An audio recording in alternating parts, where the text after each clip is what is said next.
I am so embarrassed by some of my Spotify Wrapped the files. Then it becomes not I stole this, but it Mhm. becomes that's how I see this. Hello, we're in the kitchen cooking up some interesting things. I started off strong there. I couldn't finish Yes, you the did. sentence. Yes, you What are did. we cooking up today in the kitchen? It's going to be a very culturally dense and rich episode. We are going to talk about music, Mhm. aka Spotify Wrapped, and expose ourselves a little Yes. bit. Oh boy. Yes, we're going to talk about some of controversial 19th century art and Mhm. some of the beautiful modern art, as well as all the fun things you get to do at the Art League and outside of it.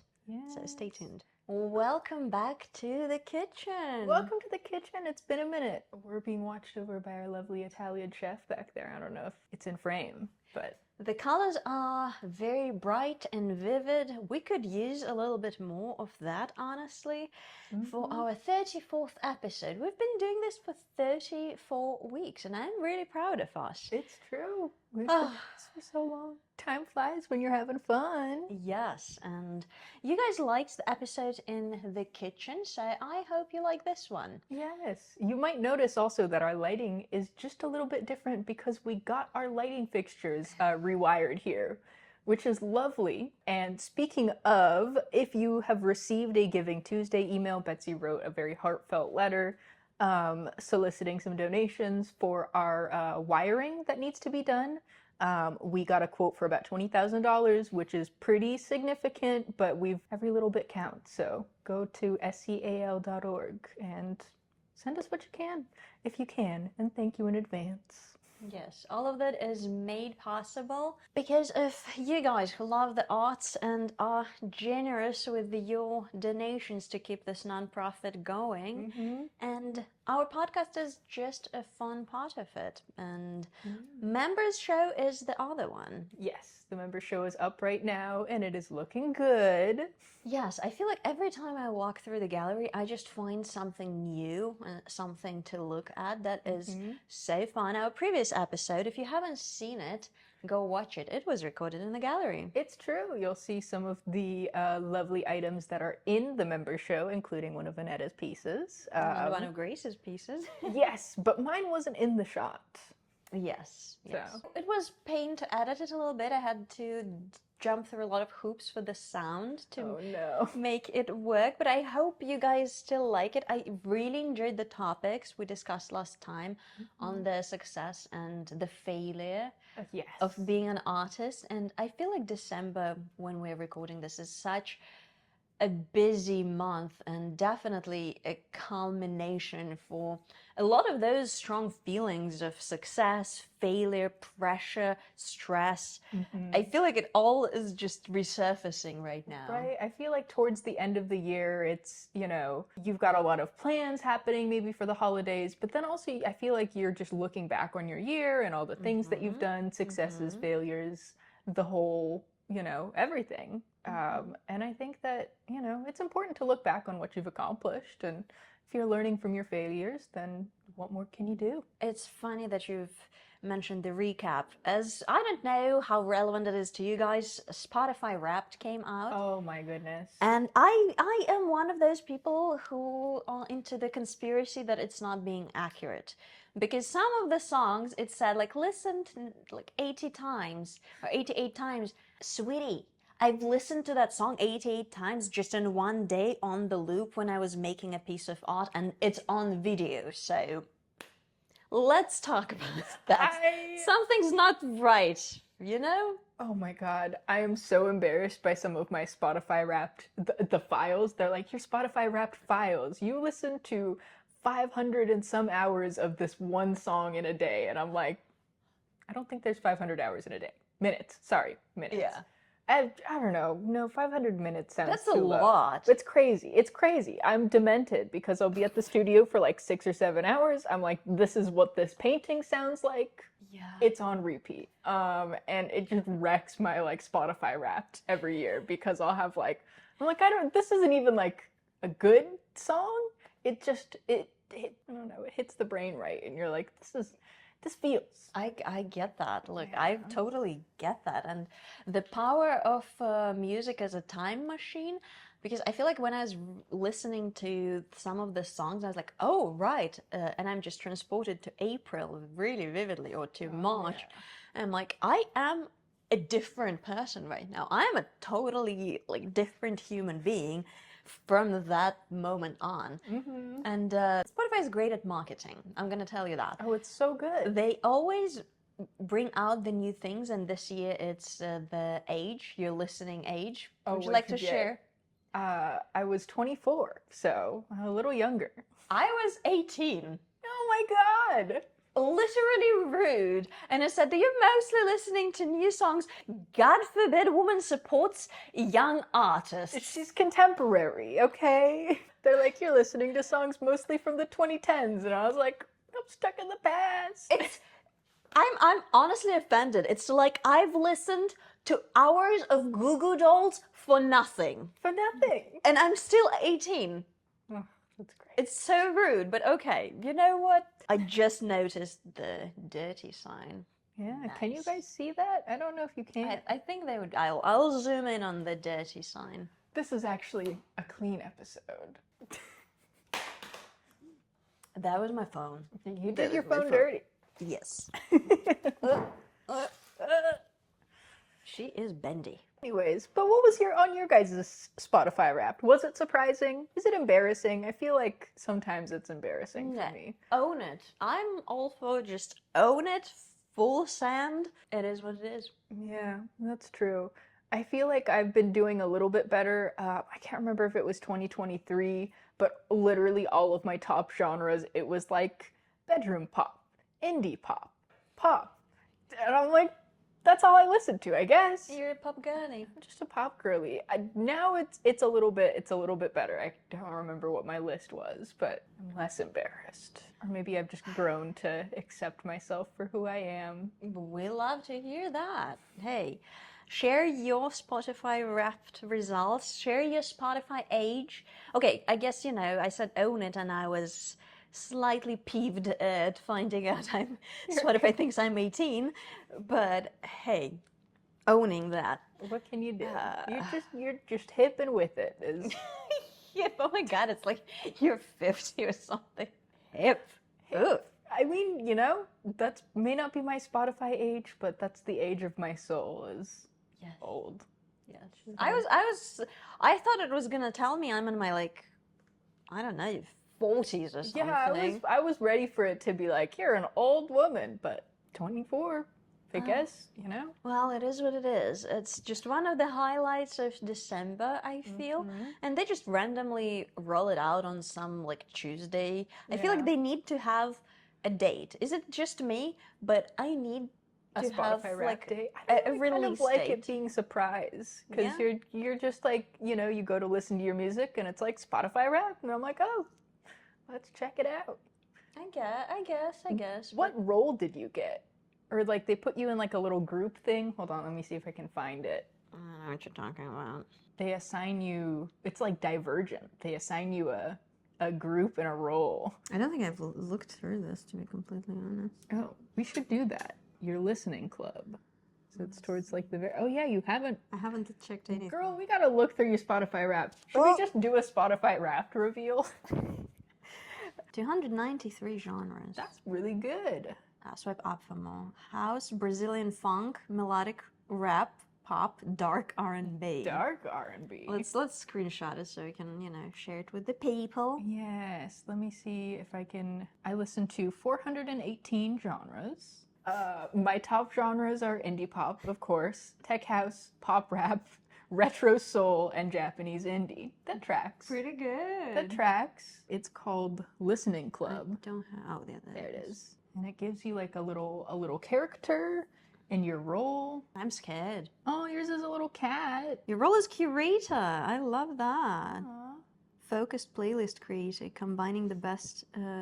Yeah, I am really good at curating my music. If you're a playlist creator, I am Cloud State Society. Your club finds peace through music. Hold on. They keep on. I don't read that fast. Your club finds peace through music. New members are gifted houseplants. Interesting. Interesting. What is that? And you're not like even a houseplant person, are you? Your role, recruiter. You share music far and wide, bringing in frequent new club members. I can totally see that. That's what you do at the art league too. I do be sending people music all the time. Oh my goodness. Okay, that tracks. Most diverse day, February 19. Heavy repeat day, February 24th. I was going through it in She was February. going through something. I know, I feel like a lot of my dates were also in February. Oh, biggest house day, June 15. That's my birthday, so that tracks. That was a party day. Okay. Biggest music listening day, August 7. I need to go through my photos to see what I was doing on August 7. I know. Okay, heavy repeat day was February 2nd. Okay. The day you built a citric fortress out of 124 spins of lemons. I listened to the same song 124 times. Okay, how much did I listen? I'm scared. What'd you get? 278 minutes, 126 plays. Oh, okay. Well, I'm glad I'm not alone. I was just like, that's insane. I am terrified. Funk on loop. Yeah, that was the time I was really heavy into Brazilian funk. I mean, it's good. It's good stuff. It gets you going into the productive mood. It's good to work. Probably that was in the gym, to be completely honest. I feel like it's the time to wrap the year and the last show of the year that we have in the gallery is just like a beautiful culmination of our cities, our towns' talents. And for me, it gets a little hectic. It gets totally. I'm going through it. I'm going through it. I don't know if my Spotify is going to reflect that or not, but it's a lot. December is a lot. December's a lot. It's a lot. Anyway, so you guys should let us know who's on your Spotify Wrapped. Who should we check out? I feel like we should do like an art and review. You know? Ooh, that could be a fun thing. Let's maybe save this for the end of December, just like a year in review. Yeah, that would be so fun. Maybe we can get some stats about the art league. Ooh. Yes. Yes. We can get you some stats about the art league just for your listening and viewing pleasure. That would be super interesting. I know. To see how many visitors we've gotten, you know, how many shows, artworks, how many artworks, highlights, staff favorites. Yeah. You know, I feel like I have a lot of things that happened this year that I'm excited about, you know? We've had a lot of good stuff here at the Art League.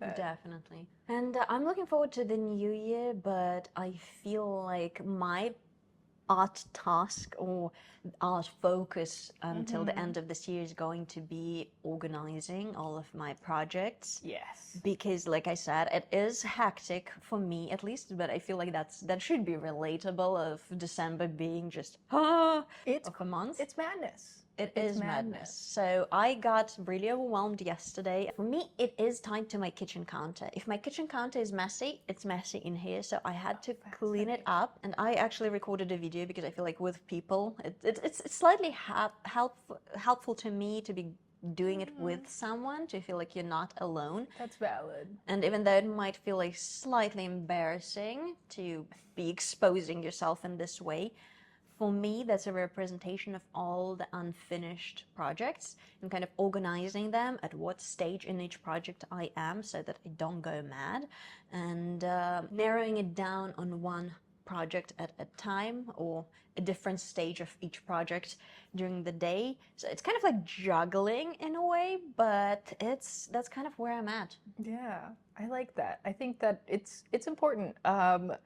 I feel like that's always a January thing for me, like organizing and cleaning stuff. In Japan, there's like the tradition of like osoji, which is like January means you clean up the freaking house and get rid of all your stuff and, you know, bring in the new year. I guess here we have like spring cleaning, so. I do cleaning all the time. All kinds of cleaning, sign me up. I need it for my own I just sanity. kicked that can down the road. Well, when I was in my master's, when I was doing my master's, I lived with a friend, and she lived a couple of floors above me, and when I was stressed, I would come over and clean her place. because it would help me. That's a good friend. And sometimes she would be like, Anetta, are you stressed by any chance? I'm like, no, clean your own place. No. But it would genuinely, there's something so cathartic in cleaning and organizing your place and your thoughts, getting in order and in the flow of things. Because I feel like with the creative process, for me at least, it's really important to find the flow. When it doesn't feel like you are fighting, like you're fighting a windmill, you know, and it's slightly pointless. So for me, it's important to get myself in the groove. Yeah, I feel like when art comes just naturally, when you're working on it and it just very easily you're able to get it out. That's my favorite. That's also why I listen to the same song 124 times over, you know? Gets you in the flow state. Yes, absolutely. That's, if that's not relatable, I don't know what is. Well, what helps me also, like I said, filming it and sharing it with people and feeling like I'm not the only one who's dealing with it. But another thing that I have on my to-do list that honestly seems never ending at this point, and that is a source of stress. But one of the things I want to do is kind of have an overview of the next year in terms of the shows that I want to submit some of my art that is already existent, that is already made. Because I feel like when you are a creator and you are very heavily in the creator mode, it's very easy to move on and just look forward, and everything that you've kind of already made. It's all in the past. Yeah, like kind of your accomplishments, to overlook them and kind of put them on the back burner, and I don't want for that to happen. Totally. Yeah, and I will say that there's always a bunch of open calls. They aren't posted yet, but the Santa Cruz Art League obviously is going to have at least 2 open calls. We are submitting a proposal to the board for a 3rd one, fingers and toes crossed. So we'll have the landscape show. If you are a student in college, then you have the opportunity to submit to curate this. The member show, obviously, at the end of the year, or if you're in high school, then we have the high school exhibition. Those are not in order, obviously, but they will be posted once we have those dates ironed out. So you have an opportunity to show your art here at the Art League. That would be awesome. So yeah, if you missed out on the member show this year, don't worry about it. We've got other opportunities for you to show your art here. So. Absolutely, and I'm just really excited. I'm looking forward to all the good stuff that's about to come, even though it might seem really stressful and a lot overwhelming. Yes, at the moment.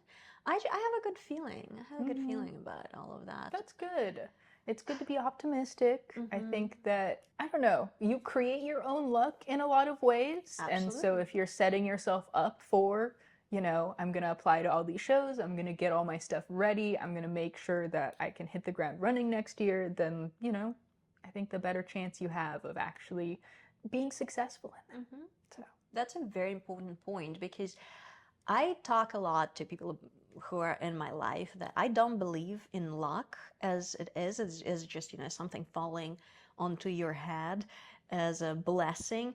I feel like when you put yourself in the positions where you work hard and you do what you believe in and you stand by your values and you put your hands where your mouth is, or what's the expression? Put your money where your mouth is? And that too, and that, yeah, sure. Something like that. Yeah, you put everything where your something else is. Yes. It works out, because that puts you in a position where you are offered more opportunities. But you can't just sit on your couch at home and expect someone to knock on your door and present you with like a life-changing opportunity, like, hey, would you maybe like this? Right. It's interesting too. I think that I feel very lucky in how I've gotten to where I am. And I think that like being in the right place at the right time has had a lot of sway over how the trajectory of my life has gone. But also at the same time, it's like you have to put yourself in the right place, and then hopefully it's the right time. I have a different perspective for you in terminology, because I'm very big on words, if you haven't noticed. I don't use lucky, I use fortunate. Interesting. because I feel like I'm really fortunate, but in a way we do create our own fortune. And luck just seems slightly too random and serendipitous. Fortune feels like, yes, is there right time and right place? Absolutely. Absolutely. But is that because I put in a lot of work and made good choices? Also, yes. Because I feel like we shouldn't negate the value of making a good choice. And yeah, which is why I think it's a balance, you know. It's about creating opportunities, or you know, making yourself available to opportunities. There's a lot of like, you know, if somebody comes by with an opportunity, how ready are you to take that kind of thing? Or like, if you have to be in the right place at the right time, like how are you getting yourself to the right place so that you can be there at the right time? yeah, kind of thing. But yeah, I don't know. All that fun stuff. Things to think about for 2026. Yes, may your 2026 be very fortunate. Yes. And I can't believe it's the beginning of December, but we're already, or middle of December when this comes out. And we're already talking, like looking forward so much. So but we'll do another episode where we look back. Yes, absolutely. And on that note, should we move into double exposure? Yes, we're going to be looking back and forth for double exposure. I have a historic artist this episode. Yes, I brought you something new and exciting and fresh. Yay! Pardon me. She's got pockets. Get your mind out of the gutter. Today's artist is a young woman named Kendall Ross, and she is also known as I'd Knit That. Oh. She's an Oklahoma-based young artist. She was born in 1999, which makes her 26 years old. Yes. And she makes a phenomenal stuff, in my opinion. Let me show you some of her works. Oh, you know, I think that I've seen her work before on Instagram. Oh, that would be so cool. She makes giant knit jumpers. And they are so intricate, so cryptic, and they use a lot of something that I absolutely love. A lot of words and a lot of messages. My red flags are at half-mast in memory of what I've moved past. Isn't that beautiful? $16,000, 43 by 102 inches. Now, if you like an oversized sweater, then it sounds like she's the artist for you. And I'd never ask, but I want them back. I like all of these connected sweaters. It's so cool. They're so colorful, and some of them I'm going to show you with a perspective just how giant they are. I remember thinking things would change once I didn't take up so much space. I also just love the eclectic blend of like everyday objects. There's chairs, there's an iPod shuffle, there's like kitchen floor stuff going on. One of hers had like a kitchen floor and a pile of dirty laundry. It's so fun. You made me feel small. I couldn't say it to your face. On a giant knit vest. Then some of my personal favorite knit vests that just have like a letter written or knitted all over it. It's so cool. One day I called myself an artist. How all my tantrums get rewarded. Yeah, I'm having my moment. How long can you put up with it? It's just almost like a stream of consciousness in some of them, and it's so beautiful. One with the duality of nature. It makes me think of the like when you put your kids in giant sweaters or t-shirts and you're like, this is their get along shirt. It's so whimsical yet so deep. So the dichotomy of it is very fascinating. I have nothing to prove and no one to impress. I've done so much explaining, but I don't need permission. It just feels very girl, you know? Yeah, and this one is called Big Feelings. So there's a note of an irony in it, or of like not self-deprecation, but self-awareness. Yeah, I feel like it's, you know, acknowledging the big feelings that you have or what's going on in your head. I think it's good, it's helpful, it's cathartic. Yeah, and I want to show some of them, some more of just how big they are. Angst closet installation. Very cool. Oh, I made this for you. Hope it fits. It took forever. Do you like it though? You really don't have to wear it. It is too much. Is if that's not being an artist and making a gift for When you someone, make somebody something, you're like, I hope they like it. is this cool or is it weird? I don't want it to be like a whole thing, so you don't have to say anything. It's all good. Haha. Talk soon, Kendall. This is so sweet and earnest and honest and laborious because know. holy cow, look. Does she knit these by hand? Yeah, That's crazy. look how That's big. incredible. This I looks love like the a sweater rug. as a rug. This brilliant, absolutely brilliant. It reminds me of like the beaded kitchen a little bit. Oh, I like that. Phenomenal and fresh and girly and colorful and honest. Very tongue-in-cheek in just the right way. It's so cool. It's so good. I wanted to show this because I feel like we haven't given a spotlight to fiber artists too much on this podcast. We haven't done too many textile artists. Have we talked about Ruth Osawa? I think that was our last textile artist we talked about. So, and honestly, I feel like the French sculpture artist I showed recently, he's been on my mind. His works had been on my mind with the gold. I'm going to put it on the screen to remind you guys. This is taking so much space in my heart because of like how much I love it.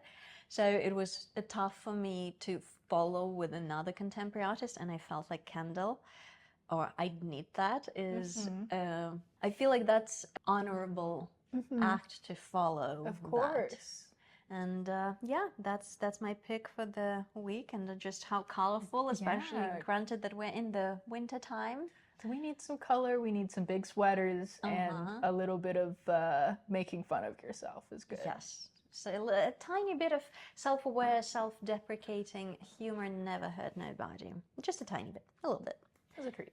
All right, so I have a historic artist, and today I feel like we've been talking, we do a lot of realism, impressionism, and then we go into abstraction. We haven't talked a ton about surrealism. So I wanted to talk about one of the founding members, or founding fathers of surrealism, Giorgio de Chirico, I want to say is how he pronounces his last name. Giorgio de Chirico.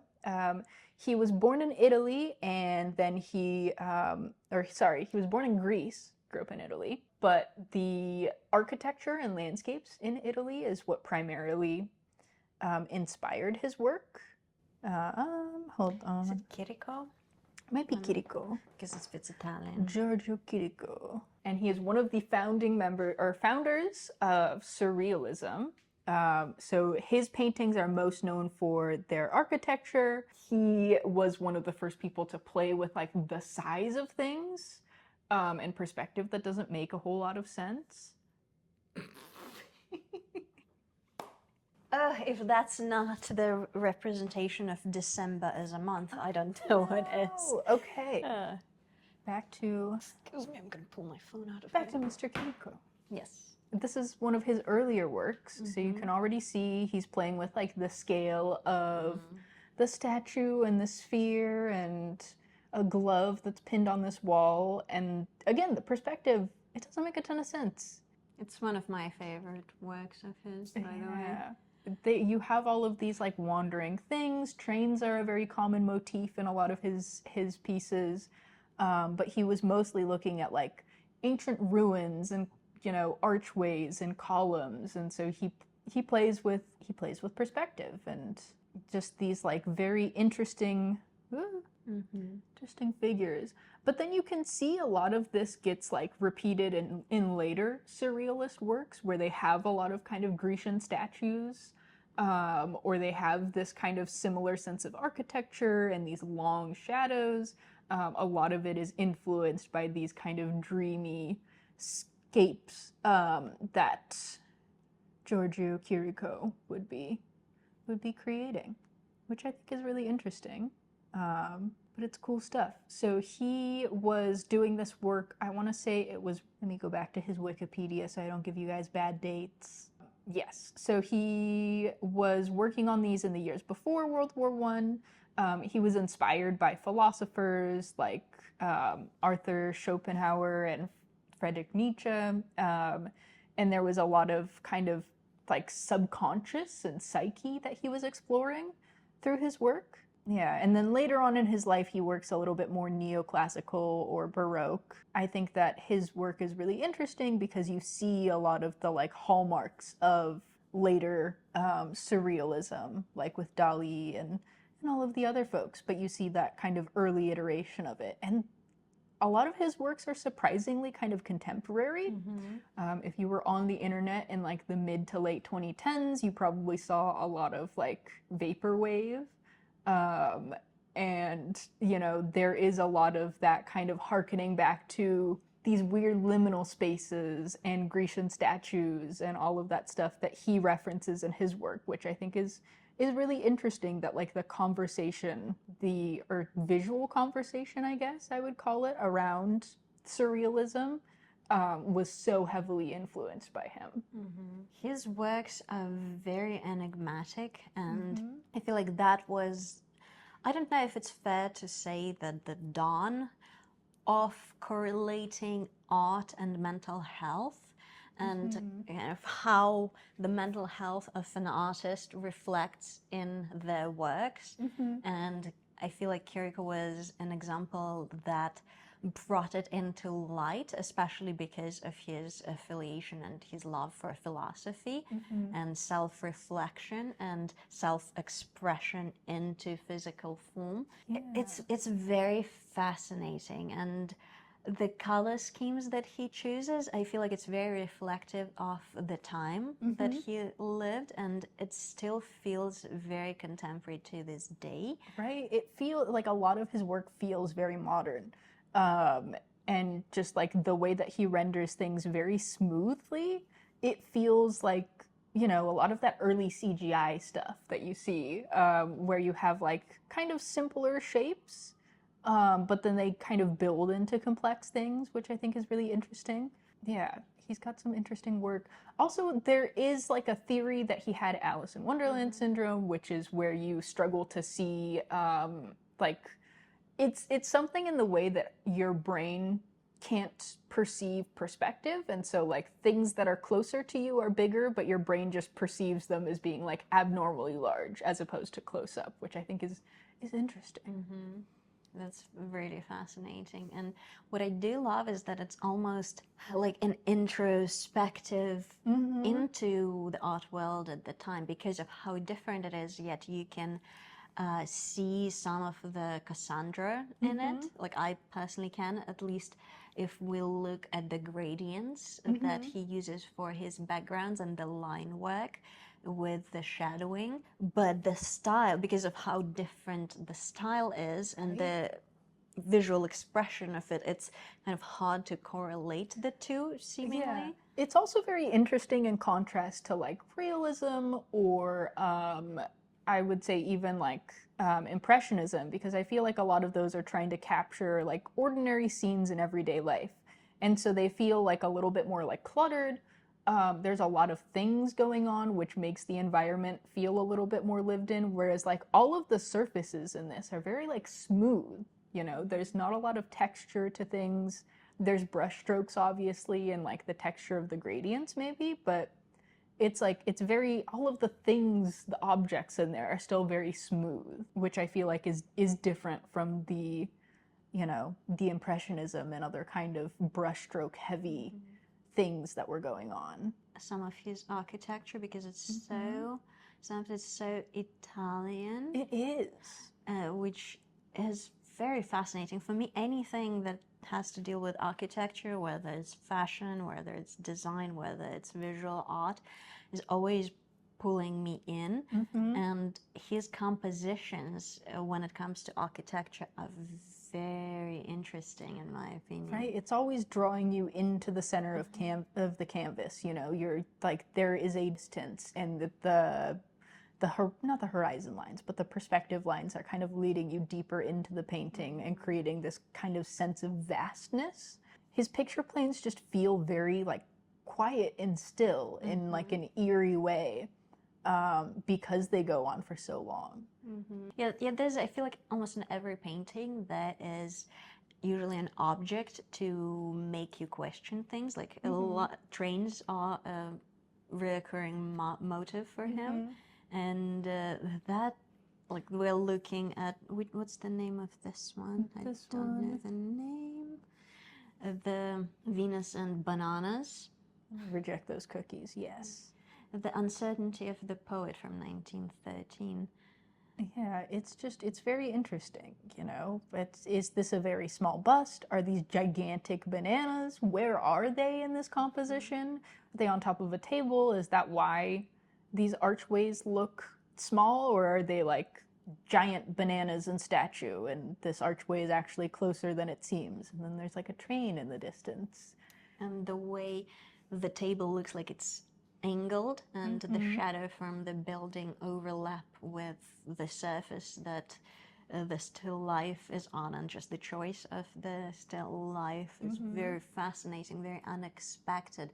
So I feel like that correlates with the time where a lot of technological progress was happening at the time.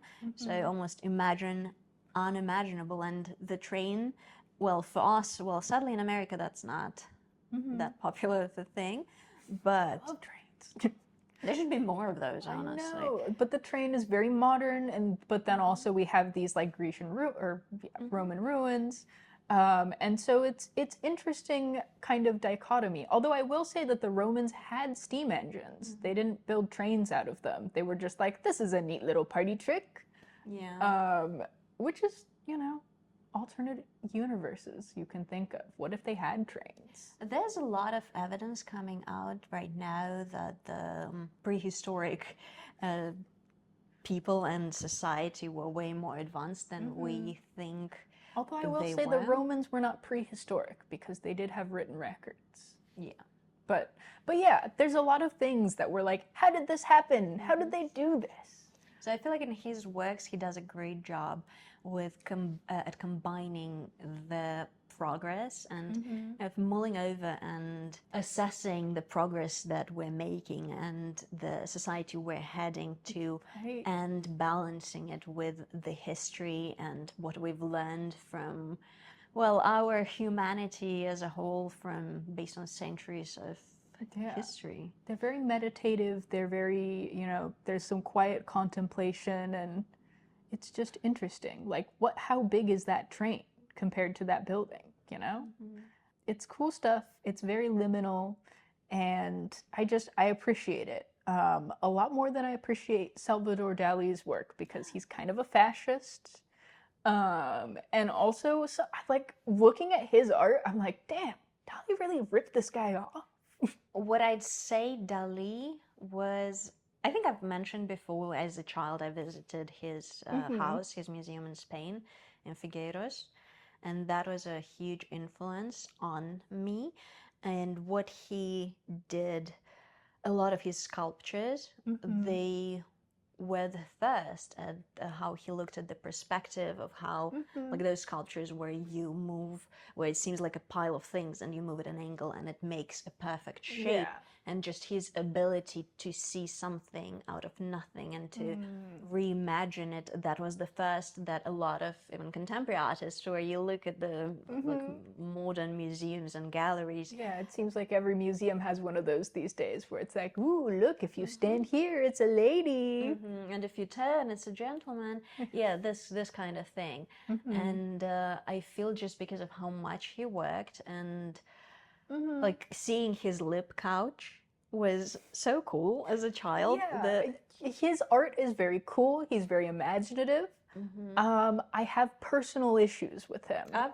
Which is like, you know, but that doesn't mean you can't like his work and be inspired by it. I mean, his attitude towards like women and some of his muses, that's, we'll have to talk about that someday. Right.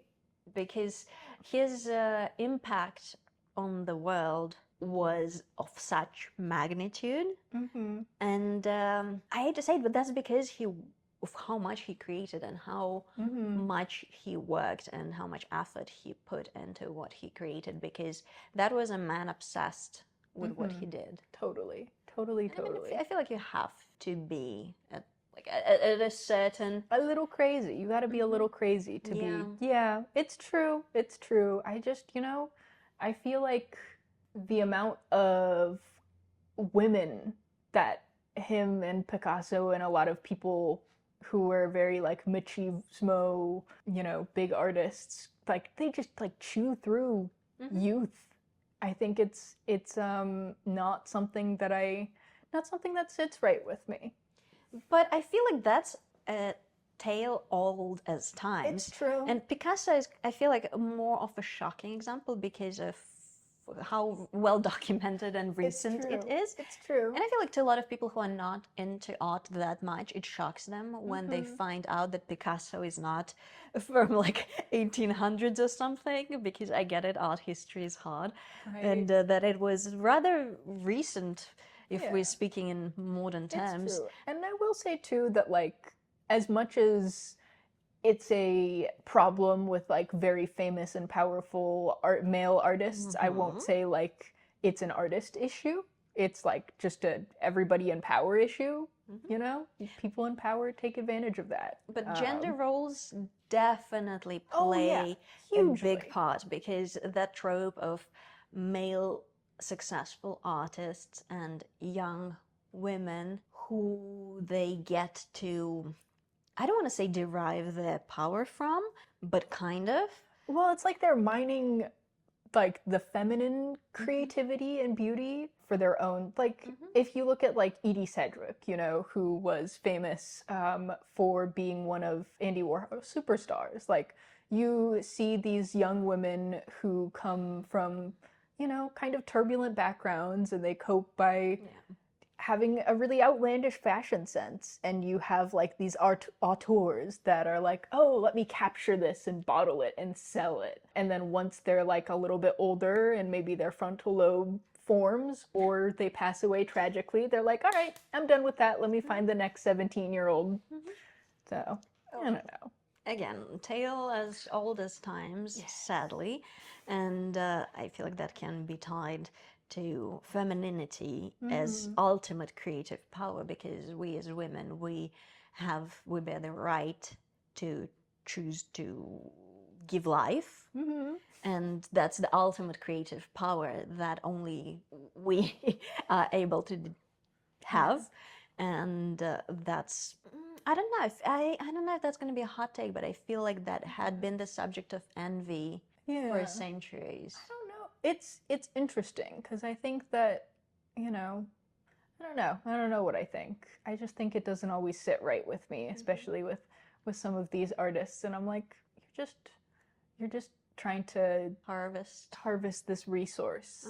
I mean, realistically speaking, a lot of the world famous male artists, if we're looking back at the history, have some really problematic stuff. True. If we and it's not just women that they're stealing from, like it's minorities. It's like with music culture, obviously you're getting inspired by something and making it your own. I don't know, it's interesting too, because it's like, where does creative interpretation end and appropriation begin, kind of thing. I think I've recommended this book before. It's tiny, Still Like an Artist. It's a very palatable guide or take on how to steal like an artist, and in a respectful way, because, well, if you've watched our podcast, I firmly believe in giving credit where credit is due, because that's, well, a foundation. I feel like if you get somewhere, you gotta give thanks to how you got there. Exactly. And I think it also is so helpful in your artistic process when you acknowledge like what you've drawn inspiration from.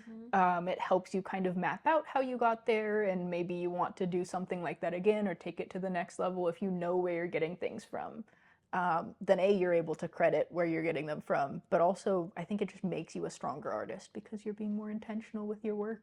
Even though, okay, as we just dunked on those historic male artists, I have to give them props for kind of being very transparent with who their influences were It's back true. in like centuries back. Because I feel like these days, if we're talking like 2020s, a lot of artists are kind of like, it's me, myself, and I made this with my own brain, and no one ever influenced me. I came up with this by myself. There is a lot of that sentiment that comes from like modern art. There were a lot of artists who were like, it was very like, you know, American cowboy, like individualist. I wasn't inspired by anything outside of just myself. Who was it that we talked about? A few, I don't know how many episodes back it was, but I went to San Francisco and saw, I don't remember this gentleman's name.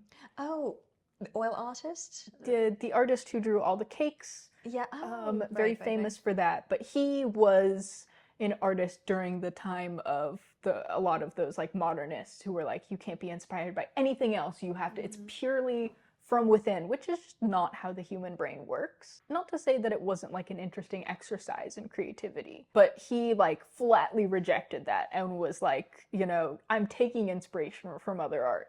He would do a lot of these like landscapes that were based off of abstract paintings, and it was cool in the exhibit. They had like the abstract painting and then his painting that was inspired from it right next to it. He was like, you know, great artists steal. And so he was like, you know, wore it on his shoulder what he was influenced by, which I think is interesting dichotomy. Because I think then it becomes not I stole this, but it becomes that's how I see this. Right. With my lens, with my vision, with my past, with my historical and cultural heritage, and I bring all of me into how I see your work. Right. And it's very different. It's viewing your art as a continuation of the Yes. conversation that's been going on for all of human history of like somebody makes this thing because they saw this other thing, and then you see that and make something, and acknowledging the fact that you are part of this tradition, I think, is so important. Definitely. Well, We're getting a little heated here. yes, as we do in this podcast. Hot takes, hot takes. We should circle back to some Art League stuff that's happening. It's First Friday tonight, so we have the reception for the member show. That's also going to be up until December 20th. So I hope that you guys swing by during our open hours to see the show. And then the Art League building is going to be closed from the 21st through the 7th. So if there's anything that you need from us, you can shoot us an email, but you probably won't hear back from us until the new year after that point. So I want you guys to know. And then in January, it's going to be a retrospective for Guillermo Amada, who is a very famous muralist from Watsonville. And it's going to be super exciting. Yes, and we're going to tell you all about it. Oh, and then December 13th, there is a class. I don't think it's full yet. There's going to be a workshop on expanding foam ornaments. Oh, yes, I'm going to that. I'm really excited. On 13th, yes. Yes, December 13th. There's also the Winter Art Market on December 13th. So we hope to see you at the Tannery, River Studio 116. I'll have some things to pop up as well, and you get a chance to buy Grace's art.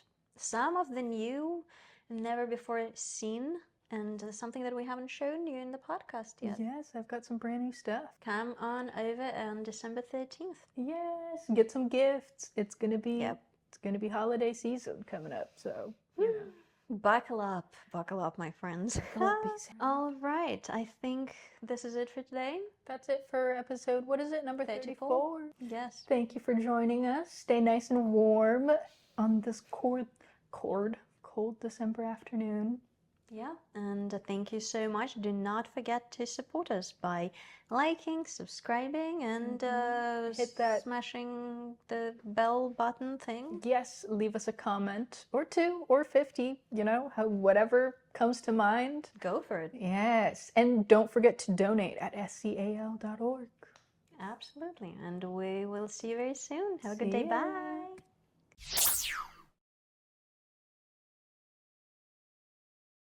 Chirico because Italian. Yes, okay. It's gonna be bright. Don't look at it. It's like you know me, because every time the light goes on, I have an impulse to stare right at it and The blind amount of myself. times I'm putting up lights in the gallery with somebody and I'm about to screw a light in and they're just staring up at it and I'm like, look away. This is gonna be bad for you. You're doing God's work because I am that person. I do it too. I do it too. When I go into a room and I'm about to turn the lights on, I stare up at the lights and I turn them on, and it hurts my eyes every time. And I still do it. We humans are an interesting kind, aren't we? Like I know, and yet I'm surprised every time I do it. Yeah, isn't that life? All right, back to the Chirico. Back to surrealism. Yes. Yes, we are talking about Giorgio de Chirico